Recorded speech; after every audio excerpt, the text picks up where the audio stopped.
Jean-Michel Bérard, bonjour. Bonjour. Merci d'avoir répondu à notre invitation sur le plateau télé du Salon des entrepreneurs de Lyon. Alors vous êtes président fondateur d'Esker, basé à Lyon. Esker est l'un des principaux éditeurs mondiaux de solutions d'automatisation des processus documentaires. En gros, l'entreprise aide les entreprises à optimiser le traitement et l'échange d'informations. Quelle est votre valeur ajoutée sur ce marché? Comment positionner Esker dans le panorama? Esker, c'est un éditeur qui est positionné dans la dématérialisation, c'est-à-dire qu'on élimine la manipulation du papier au sein des entreprises. Et en général, c'est deux types de documents qui sont la facture et le bon de commande. Ce sont des documents qui aujourd'hui sont traditionnellement photocopiés, qui circulent d'un bureau à un autre. Et le fait d'en avoir une image digitale permet d'extraire l'information ou de valider ces informations sur un circuit de validation. Est-ce qu'on peut parler peut-être de votre clientèle, de vos partenaires? Où est-ce qu'ils sont situés? Peut-être, j'ai vu dans l'actualité que vous avez eu un partenariat important avec MSA, premier fabricant mondial de produits de sécurité. Est-ce qu'on peut faire un point sur ces gens-là? Alors, Esker est très international. Nous réalisons 30% de notre chiffre d'affaires en France, le reste dans le reste du monde, avec une grosse proportion de notre chiffre d'affaires qui est aux États-Unis. Donc les États-Unis sont notre premier pays et nous travaillons traditionnellement avec des grosses entreprises qui sont équipées du logiciel SAP.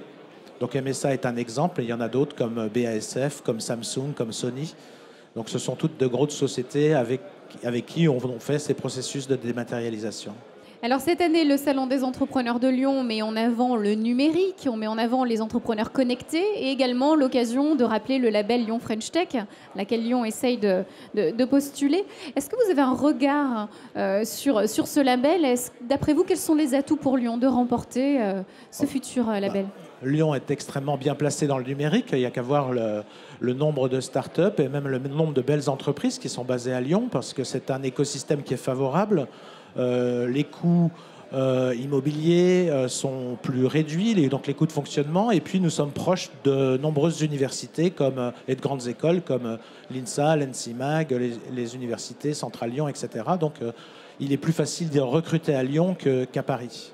Est-ce que cet écosystème mérite encore d'évoluer, peut-être d'ici les années à venir, vu que vous avez souvent une approche visionnaire, vous êtes reconnu pour ça?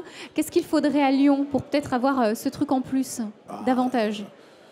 Peut-être un peu plus d'ingénieurs formés sur la région. Aujourd'hui, on est en pénurie d'ingénieurs et c'est difficile de recruter.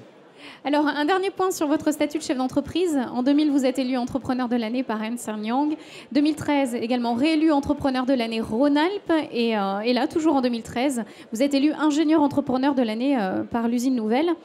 Vous avez reçu ce prix, comme je viens de le dire, pour votre capacité entrepreneuriale d'être visionnaire, de toujours comprendre un petit peu les tendances et d'anticiper. Justement, on est au Salon des entrepreneurs. Quelle sera la tendance, le visage de l'entrepreneuriat demain? L'entrepreneuriat demain, il sera nécessairement collaboratif. Aujourd'hui, on parle beaucoup de l'informatique en nuage, du cloud, et c'est une révolution qui est en train de s'opérer. Mais je pense que derrière cela, il y a le collaboratif. Les entreprises étant hébergées dans le même nuage peuvent commencer à imaginer collaborer les unes avec les autres autour de systèmes d'information. Et quelles seront les grandes lignes d'Esker pour l'avenir? Est-ce que vous avez alors les grandes lignes des pour projets nous, à dévoiler? Les projets à dévoiler pour nous, c'est de mettre tous nos clients en réseau. C'est-à-dire que nos clients puissent s'échanger directement des informations ou discuter directement les uns avec les autres sur notre plateforme. C'est-à-dire, en fait, en gros, faire comme un réseau social, mais orienté business. Et au lieu de s'échanger des vidéos ou des photos, on s'échangerait des factures et des bons de commande et on discuterait dessus.